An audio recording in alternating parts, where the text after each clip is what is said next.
कहीं इधर उधर ना जाए। आपको ये कहे ना, कोई भी आपको ये कहे कि मैं कल की हूं, मुझे फंड चाहिए, मुझे फंड दीजिए, मैं काम शुरू करने वाला हूं, पहले देखिए उसके पास ज्ञान है भी या नहीं है ज्ञान। ये करिए, कोई भी आदमी आपको ये कहे कि मैं कल की हूं, मैं आश्रम बना रहा हूं, मैं काम स्टार्ट करना चाहता हूं, मुझे फंड दो, मुझे पैसा दो, तो रूपा जी कह रही है कि सबसे पहले ये देख लेना कि उसके पास ज्ञान है या नहीं है। तो भाई आप लोगों को बता दिया है, इस पूरी पृथ्वी पे, इस भारत देश की पवित्र भूमि पे सभी धर्मों के सभी धर्म ग्रंथों को खोल के एक एक श्लोक को अगर किसी ने पढ़ाया है, और जिन लोगों ने उनके अनुवाद करने में जो त्रुटियां कर दी, उन त्रुटियों को भी यदि किसी ने समझाया है व्याकरण सहित, तो वो केवल परम पूज्य सतगुरु रामपाल जी महाराज जी हैं, जिन्होंने ब्रह्मा विष्णु महेश की उत्पत्ति से लेकर उनके माता पिता की उत्पत्ति तक सब कुछ बता दिया कि किसकी क्या स्थिति है आध्यात्मिक जीवन में, आध्यात्मिक क्षेत्र में, कौन कितने स्तर का परमात्मा है, कौन कितने स्तर का भगवान है। क्योंकि साहब तो थानेदार को भी कहते हैं, और साहब प्रधानमंत्री के नाम से पहले भी लगाया जाता है।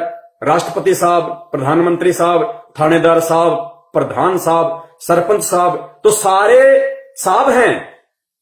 साहब हैं, लेकिन उनकी पावर में कितना डिफरेंस है। एक होता है प्रधान साहब जो कुछ एक गांव के ऊपर होता है, एक होता है राष्ट्रपति साहब जो पूरे देश के ऊपर होता है। तो नाम दोनों के आगे साहब लगा दिया जाता है, लेकिन साहब की पावर में कितना अंतर है, रात दिन का। तो भगवान विष्णु भी है, भगवान श्री रामचंद्र जी भी हैं, भगवान श्री शंकर जी भी हैं, भगवान श्री ब्रह्मा जी भी हैं, भगवान इनके माता दुर्गा जी भी हैं, भगवान काल भी है, ज्योति निरंजन भी है, और भगवान कबीर साहिब जी को भी कहा जाता है। लेकिन इनकी पावर में कितना अंतर है, कौन कितने स्तर का साहब है, भगवान है। परम पूज्य सतगुरु रामपाल जी महाराज जी ने, जब आप उनके सत्संग सुनेंगे यूट्यूब पे, उनकी पुस्तकें पढ़ेंगे, जो उन्होंने ब्रह्मा विष्णु महेश जी के विषय में पूरा विस्तार से बता रखा है, तो उन्होंने कोई निंदा चुगली नहीं करी। उन्होंने एज इट इज प्रमाणित, जितनी उनकी पावर है, जितने स्तर के वो भगवान हैं, जितने स्तर का उनके पास में पावर है, वो उन्होंने बताया है कि ब्रह्मा विष्णु महेश जी पृथ्वीलोक, पाताललोक और स्वर्गलोक, तीनों लोकों में एक एक विभाग के मंत्री हैं। रजगुण के ब्रह्मा, सतगुण के विष्णु, तमगुण के शंकर जी। शंकर जी का काम अपनी माता दुर्गा और पिता काल भगवान के आदेश से केवल यही है, ब्रह्मा जी का, क्योंकि ब्रह्मा जी ये तीनों भाई हैं, तीनों एक ही मां से उत्पन्न हैं, दुर्गा जी से तीनों का जन्म हुआ है। ये तीनों आपस में जो है ये सगे भाई हैं। किसी ने नहीं बताया आज तक, संत रामपाल जी महाराज जी के अलावा किसी ने भी। तो जो ब्रह्मा जी हैं, जो सबसे बड़े इनके भाई हैं, उनका काम है जीवों की उत्पत्ति करना। आप और हमारे को रजोगुण के प्रभाव से, हम जो शारीरिक संबंध स्त्री पुरुष जो बनाते हैं, हमारी औकात नहीं है। ये ब्रह्मा जी का जो रजोगुण है, जो उसको रजोगुण का प्रधान बना रखा है, उसके प्रभाव से हम बच्चे उत्पन्न करते हैं। यानी यहां की जो सृष्टि है, इस सृष्टि की उत्पत्ति दुर्गा और काल ब्रह्मा जी से करवाते हैं। तो ब्रह्मा जी का काम है जीवों की उत्पत्ति करना। दूसरे विष्णु जी के पास में है सतोगुण।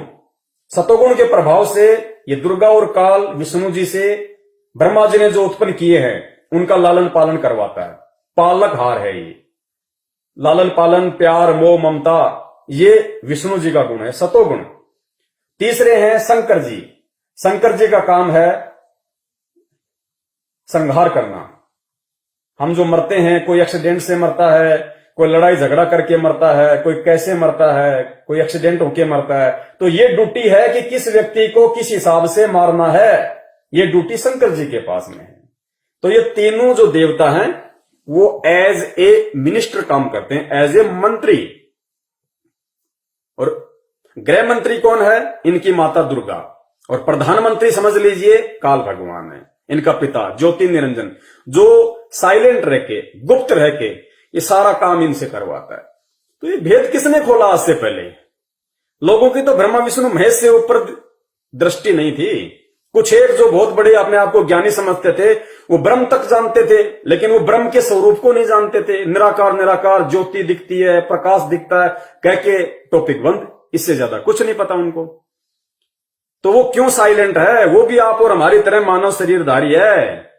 वो साइलेंट क्यों है, चुप क्यों है? उसको शर्म क्यों आ रही है दुर्गा के पति को सबके सामने आने में? वो अपने बेटा बेटी को भी दर्शन नहीं देता। वो ब्रह्मा विष्णु महेश को भी उसने कभी दर्शन नहीं दिए। उसने सौगंध खा रखी है। क्यों खा रखी है? उसको एक शराप लगा हुआ है।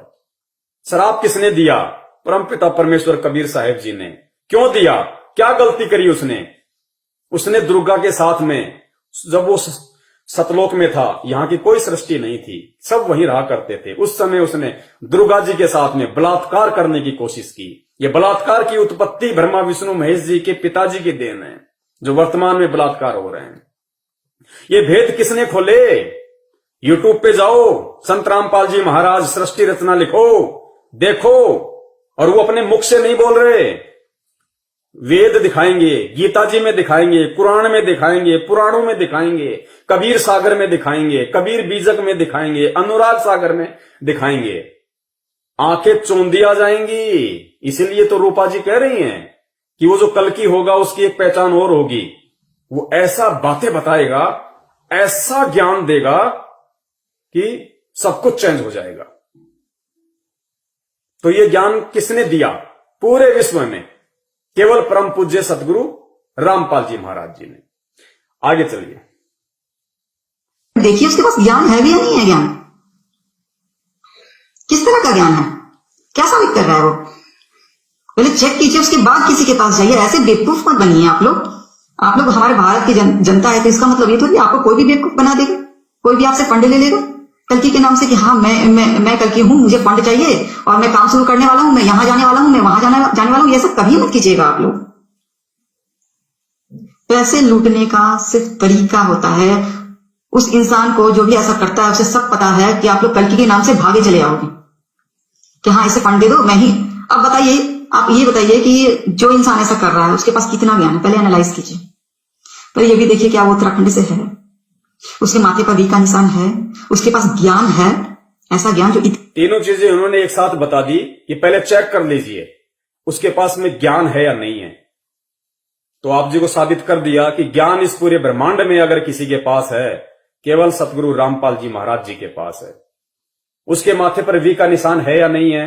तो वी का निशान अगर किसी के मस्तक पे है, अर्धचंद्र का, आध्यात्मिक क्षेत्र में साधु संत महात्मा के, तो परम पूज्य सतगुरु रामपाल जी महाराज जी के है। तीसरी निशानी इन्होंने बताई, उत्तराखंड से है, वो उत्तराखंड से है या नहीं है। तो आपको उत्तराखंड का भी रहस्य साबित करके बता दिया कि उत्तराखंड का मतलब क्या होता है। भारत देश का उत्तरी खंड, उत्तरी हिस्सा, उत्तरी भाग। तो ये भी देखिए क्या वो उत्तराखंड से है, उसके माथे पर वी का निशान है, उसके पास ज्ञान है, ऐसा ज्ञान जो इतिहास बदल दे, हिम्मत रखता है इतिहास बदलने का।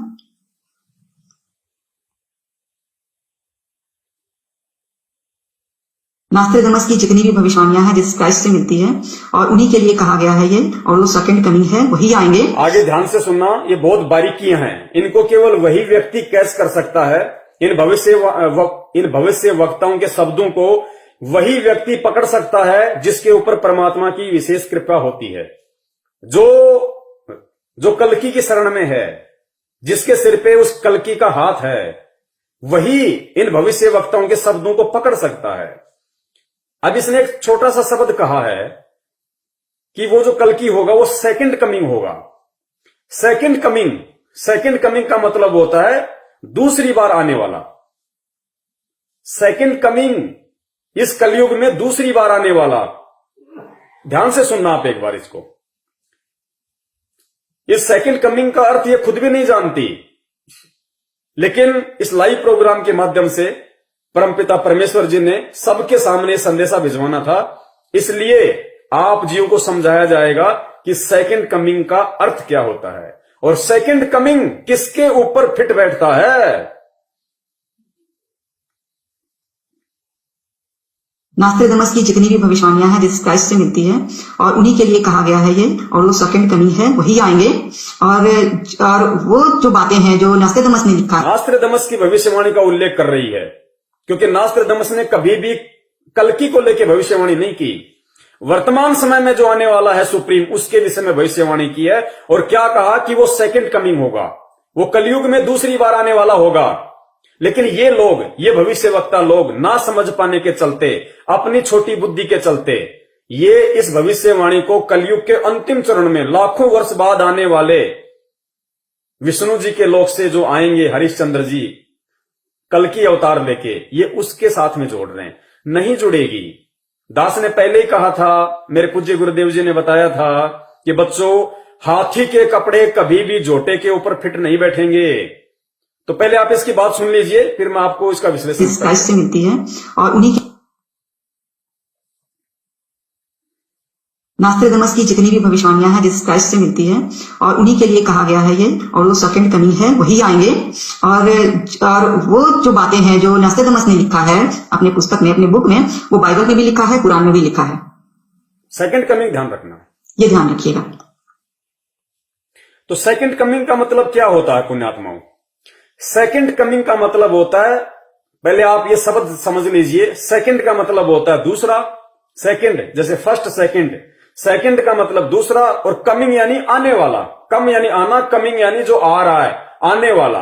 भविष्यवाणी किसकी है? नास्ट्रेडमस की। और नास्ट्रेडमस ने कभी भी कल्कि अवतार को लेकर भविष्यवाणी नहीं की, ना उन्होंने कभी उस नाम यूज किया अपनी किसी भी पुस्तक में या भविष्यवाणी में।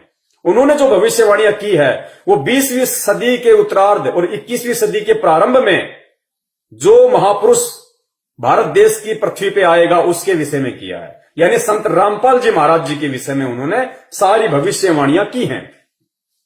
तो ये जो रूपा आनंद जी है, ये सेकंड कमिंग शब्द को कल्कि अवतार से जोड़ के देख रही है, जो नहीं जुड़ेगा। ये कह रही हैं कि जो कल्कि होगा वो सेकंड कमिंग होगा, जबकि इनको मालूम होना चाहिए कि कल्कि सेकंड कमिंग नहीं हो सकता। सेकंड कमिंग का मतलब होता है कलयुग में दूसरी बार आने वाला। तो कलयुग में अवतार लेके दूसरी बार धरती पे कौन आया? नजर उठा के देख लेना, हिंदू धर्म ग्रंथों में, किसी भी शास्त्र में श्री कृष्ण जी का जन्म द्वापर युग में हुआ था, और जो कलयुग की शुरुआत थी वो श्री कृष्ण जी के शरीर छोड़ने के बाद शुरू हुई थी। श्री कृष्ण जी के शरीर छोड़ने के बाद कलयुग की शुरुआत हुई। और अब अगर विष्णु का कोई अवतार इस कलयुग में आएगा तो वो आगे लाखों वर्ष बाद में कौन होगा? कल्कि। तो कल्कि कलयुग में केवल फर्स्ट कमिंग है, यानी इस कलयुग में अगर विष्णु जी के लोक से कोई आएगा अवतार बनके, वो फर्स्ट कमिंग होगा। कलयुग में विष्णु जी का पहला अवतार होगा, फर्स्ट कमिंग। क्योंकि त्रेता में श्री रामचंद्र जी के रूप में आए, वो हो गया फर्स्ट कमिंग। द्वापर में आए श्री कृष्ण जी के रूप में, वो हो गया सेकंड कमिंग। और अब कलयुग में तीसरी बार आएगा, वो होगा थर्ड कमिंग। तो सेकंड कमिंग तो हो ही नहीं सकता। तो सेकंड कमिंग कौन है? परम पूज्य सतगुरु रामपाल जी महाराज। पुण्यात्माओं, किसी भी भविष्य वक्ता की हर भविष्यवाणी फिट बैठेगी परमपिता परमेश्वर सतगुरु रामपाल जी महाराज जी के ऊपर, क्योंकि जो होगा उसी के ऊपर फिट बैठेंगी। क्योंकि दास ने पहले भी कहा और साबित हो चुका है, हजारों वीडियो दास ने बना दिए हैं, सहसबूत प्रमाणित।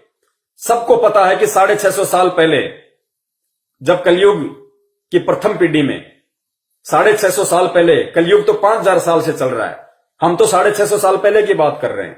सबको पता है कि वो कबीर परमात्मा लहर तारा तालाब पे आए थे शिशु रूप धारण करके, कमल के फूल पे। तो 650 साल पहले कबीर परमात्मा का कलयुग में फर्स्ट कमिंग था। कलयुग में उनका फर्स्ट कमिंग 650 साल पहले कबीर परमात्मा कलयुग में पहली बार अगर आए एक संत रूप में, वो लोगों के गुरु बने, ज्ञान दिया, सत्संग किए, तो कबीर परमात्मा कलयुग में फर्स्ट बार आए 650 साल पहले 1398 में। और उसके बाद में अब आए हैं 8 सितंबर 1951 में संत रामपाल जी महाराज जी का रूप बना के। तो इन भविष्यवाणियों के अनुसार, नास्ट्रेडमस की भविष्यवाणी के अनुसार, सेकंड कमिंग विष्णु जी नहीं हो सकते, ना है। ये आपके आंखों के सामने है, साबित कर दे कोई माई का लाल। सेकंड बार अगर इस कलयुग में कोई आया है तो कबीर परमेश्वर जी आए हैं। फर्स्ट बार आए, फर्स्ट कमिंग 1398 में, 650 साल पहले। सेकंड कमिंग 8 सितंबर 1951 में आए इस पृथ्वी पे, सेकंड कमिंग। जबकि श्री कृष्ण जी तो द्वापर में हुए थे, उसके बाद तो आज तक कोई विष्णु का अवतार आया नहीं। और जो आएगा वो कलयुग के एंड में आएगा, तो वो कौन हुआ? First coming. तो रूपा आनंद जी यहां पे सेकंड कमिंग किसको बोल रही हैं? तो पुण्यात्माओं, इन भविष्य वक्ताओं की बुद्धि ऑफ है। ये केवल सुनी सुनाई बातों को बोलते हैं। ये अपनी तरफ से ये लोग निष्कर्ष नहीं निकाल सकते, और अगर निष्कर्ष निकालने की कोशिश करेंगे ये केवल कचरा ही करेंगे। निष्कर्ष केवल वही निकाल सकता है जिसकी बुद्धि परमपिता परमेश्वर सतगुरु रामपाल जी महाराज जी ने ऑन कर रखी होगी। वही इन भविष्य वक्ताओं की शब्दों की जांच पड़ताल कर सकता है, वरना ये ऐसे लोग, इनसे बड़े बड़े लोग शर्माते हैं इनके सामने बोलने से। इनकी हर एक बात को मानते हो, चाहे उल्टी हो चाहे सीधी हो, क्योंकि उनको बेचारों को खुद नहीं पता। तो ये लोग उआबाई बक रहे हैं कि वो सेकंड कमिंग होगा। ये बोल तो सही रही है, लेकिन इसकी दृष्टि उस कबीर परमेश्वर के तो आसपास भी नहीं है। इसकी दृष्टि कल्कि के ऊपर है, जबकि कल्कि कलयुग में फर्स्ट कमिंग होगा और कबीर परमेश्वर कलयुग में सेकंड कमिंग होंगे, जिसके विषय में ये बोल रही है। एक बार दोबारा से सुन लीजिए, आप जी को दृढ़ता आएगी कि हमारे परम पूज्य परमात्मा कबीर साहब जी कलयुग में सेकंड कमिंग बनके दूसरी बार 8 सितंबर 1951 को संत रामपाल जी महाराज जी के रूप में हमारे गुरु बने हुए हैं। ये हमारा सौभाग्य है। हर भविष्यवाणी कबीर परमात्मा की दया से उन्हीं के ऊपर फिट बैठेगी, किसी दूसरे पे फिट बैठ ही नहीं सकती, क्योंकि एकमात्र कल की अवतार वर्तमान का वही है। एकमात्र सुप्रीम धार्मिक नेता वही है। जगत का तारणहार, जगत का मुक्तिदाता एकमात्र वही है और कोई नहीं है। सुनिए, नास्ट्रेडमस की जितनी भी भविष्यवाणियां हैं जीसस क्राइस्ट से मिलती है, और उन्हीं के लिए कहा गया है ये, और वो सेकंड कमिंग है, वही आएंगे। और वो जो बातें हैं जो नास्ट्रेडमस ने लिखा है अपने पुस्तक में, अपने बुक में, वो बाइबल में भी लिखा है, कुरान में भी लिखा है। ये ध्यान रखिएगा।